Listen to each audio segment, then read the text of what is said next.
Long ago, in a humble village surrounded by rice fields and dusty paths, there lived a boy named Ma Liang. He had no parents to care for him, no money to buy food, and no shoes to protect his feet. Yet though hunger gnawed at his stomach, his heart overflowed with dreams that no poverty could silence. While other children played with kites or marbles, Ma Liang found joy in drawing.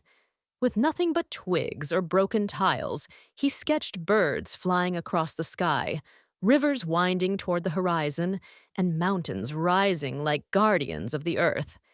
He felt alive only when his hands moved to create. Villagers often passed by, shaking their heads.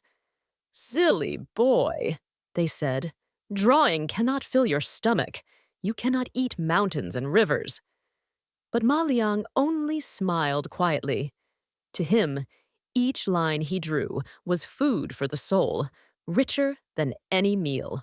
One night, exhausted from a long day of drawing in the dust, he fell asleep under the stars. In his dream appeared a white-bearded old man clothed in light. His eyes were gentle yet powerful, as if they had watched the world for centuries. In his hands gleamed a paintbrush. "Ma Liang," the old man whispered, "your heart is pure. Take this brush and use it to bring goodness, not greed." With a start, Ma Liang awoke. To his astonishment, the glowing brush lay in his hand, warm as if alive. He trembled, hardly daring to breathe. Was it a dream? Or had heaven truly answered the wish of a poor boy? Unsure if the gift was real, he dipped the brush into a bowl of water and drew a fish upon the ground. To his shock, the fish shimmered, blinked, and sprang alive, wriggling and splashing. His heart raced. This was no ordinary brush. It was magic. From that day, Ma Liang used the brush only to help. He painted an ox for a farmer with no plow, shoes for children with bleeding feet, buckets for weary women carrying water. With each stroke, lives grew easier, smiles returned. The village that once pitied him now called him a blessing. Word spread beyond the village. Travelers carried stories of a boy whose brush gave life.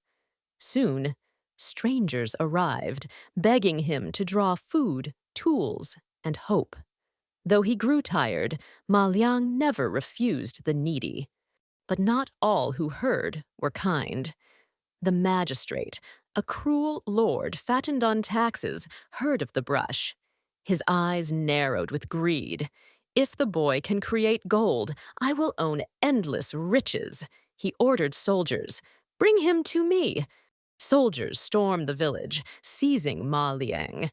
Villagers cried, but none could stop the armored men.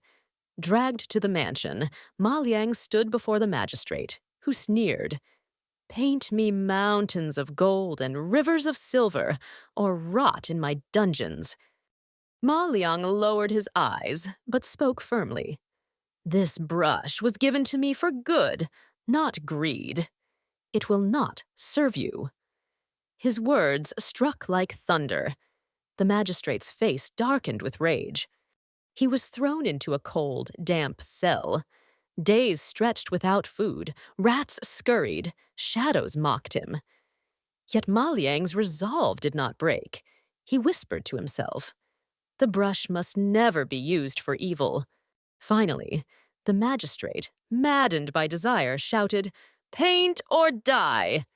Pretending to surrender, Ma Liang nodded.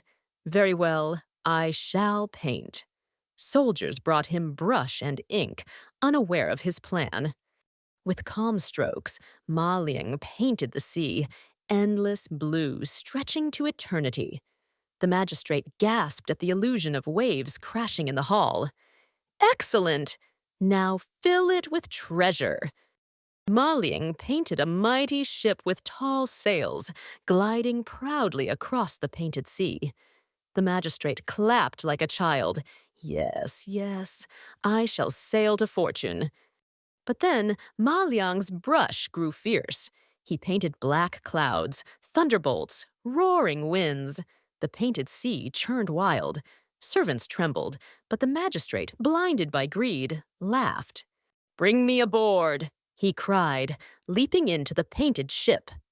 At once, the storm swallowed vessel and man. Thunder roared, waves crashed, and when the storm calmed, nothing remained. The greedy magistrate was gone forever. Free at last, Ma Liang returned to his humble village. The people embraced him, tears shining in their eyes.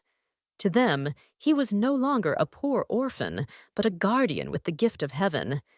From then on, he painted only what was needed. Plows for farmers, bridges for travelers, lamps for fishermen returning at night. His brush brought not riches, but comfort, and that was the truest wealth. And so, the tale of the magic paintbrush spread across the land. It taught that talent is a gift, but its worth depends on how we use it. Greed devours itself, but kindness endures, creating miracles wherever it goes.